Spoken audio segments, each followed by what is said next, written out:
A few words about Casino Royale. The older comical version, not the one with Daniel Craig, made more recently. In fact, only reading the list of artists present in this parody of James Bond movies would take, I don't know, 7 minutes.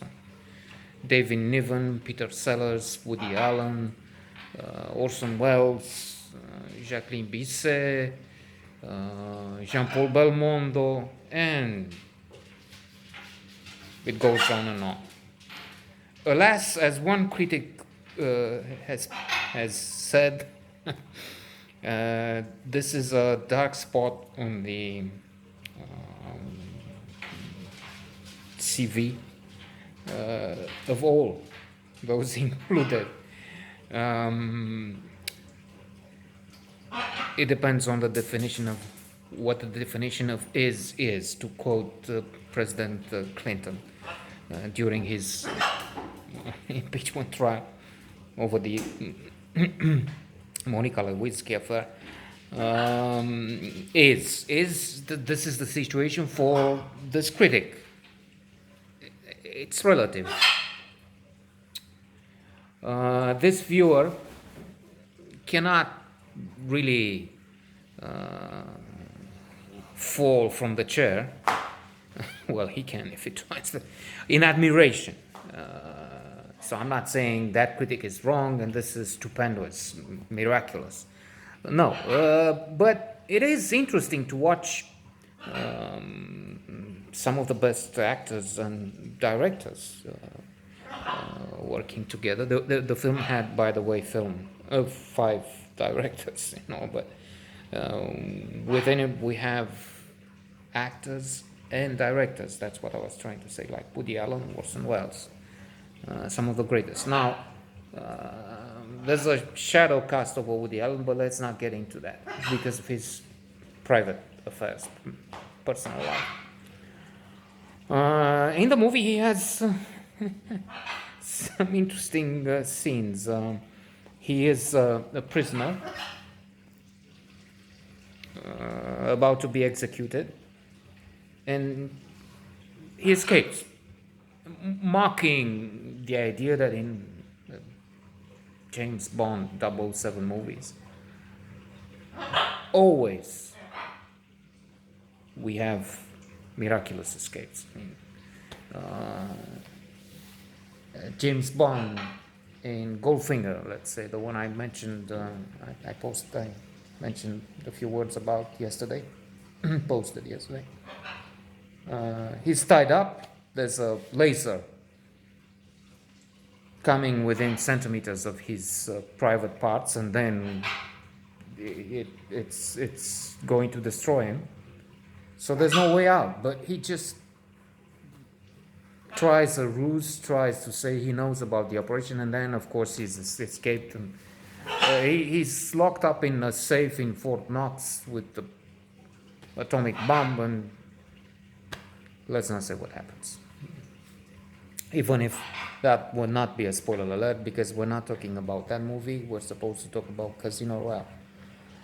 So Woody Allen, his character, is in front of the execution. He's using a cigarette, and then poof, smoke. The others are down, in reference to the gadgets that 007 is using. He jumps over a wall, because of course he can. 6 meters, doesn't matter. But then, because this is a comedy, as he escapes on the other side, he jumps into the middle of yet another execution. So it has quite a few funny moments, and as I said, it's a pleasure to watch Peter Sellers, among others, Orson Welles. Orson Welles is the infamous El Shifra, and he has to fight it over the cards table with 007. Only now 007 is the name they use for all the agents, because there've been some trouble.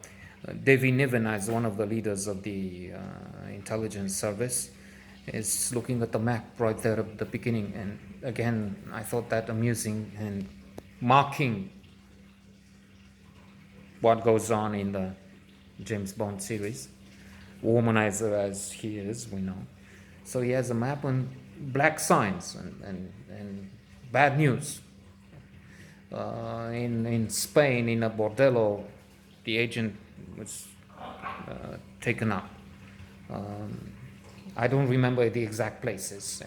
I know in Japan, in a geisha establishment, so maybe in Paris, in a brothel. So these agents are following the paradigm, because we know, and I've been mentioning in the previous notes on James Bond movies,